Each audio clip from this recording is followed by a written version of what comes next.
Jean Craet, administrateur délégué de la société GEMA. Alors GEMA, qui sommes-nous? On est né en 1937, donc ce n'est pas d'hier matin. Elle a évolué très fort des produits dits bobinés, c'est-à-dire des produits électromagnétiques, jusqu'à aujourd'hui la réalisation d'électronique même miniaturisée. Aujourd'hui, nous réalisons, vous le voyez derrière moi, des modules qui font 20 kW dans une boîte à chaussures de dame, on va dire ça comme ça. Et dans une seule armoire, plus de 120 kW, donc c'est quand même extrêmement important. C'est une PME de 35 personnes avec une douzaine d'ingénieurs et nous sommes spécialisés dans, on va dire, l'ingénierie électrique, mais plus spécialement dans la construction d'alimentation en courant continu haute performance.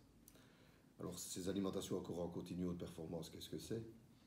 C'est en fait la réalisation de courants continus stabilisés à très haut niveau, tel qu'on peut atteindre des courants qui sont stabilisés à du 10-5 au niveau fonctionnement. Nous sommes dans des applications médicales, telles que la réalisation d'alimentation pour des accélérateurs de particules. Le développement de GEMA doit se faire essentiellement à l'international. Aujourd'hui, nous exportons en direct ou indirect plus ou moins 90% de nos productions. Je veux dire, il est sûr et certain que pour les 5 à 10 ans qui viennent, l'avenir de GEMA sera essentiellement axé sur l'international.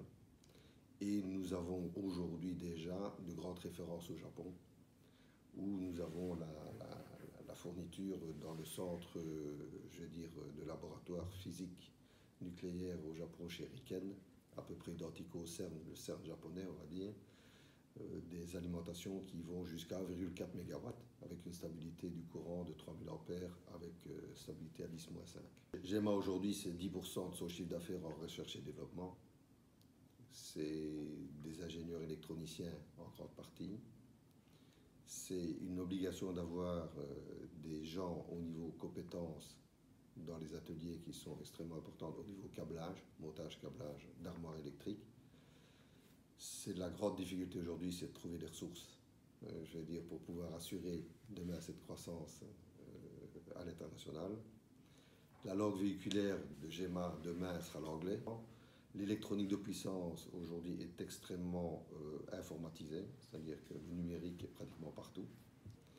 L'objectif de GEMA, bien sûr, on entend parler beaucoup du 4.0 au niveau des sociétés, c'est d'atteindre aussi un niveau de digitalisation au niveau de la société en elle-même dans tous les compartiments, à la fois, je veux dire, pour avoir un transfert d'informations unique pour l'ensemble des personnes qui en fait sont avec leur valeur ajoutée à chaque étape de la fabrication, de production ou de l'order processing, on va dire ça comme ça.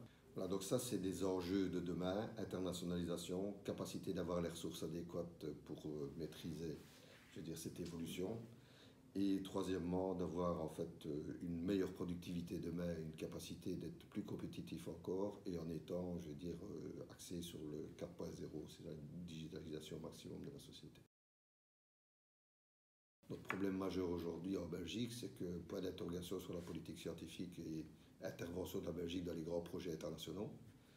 Elle est observatrice 9 fois sur 10 maintenant dans les grands projets et elle n'est plus du tout contributrice. Ce qui veut dire qu'à ce moment-là, ces marchés-là sont un peu, je vais dire, des vases communicants, c'est-à-dire qu'en fonction de ce que l'État ou la région offre, entre guillemets, au projet qui est en fait développé, il y a un retour d'ascenseur qui se fait naturel en fonction des compétences, des capacités, des produits et des systèmes à acquérir. Deuxième chose, les grappes à l'exportation, et il faut continuer ce genre de choses.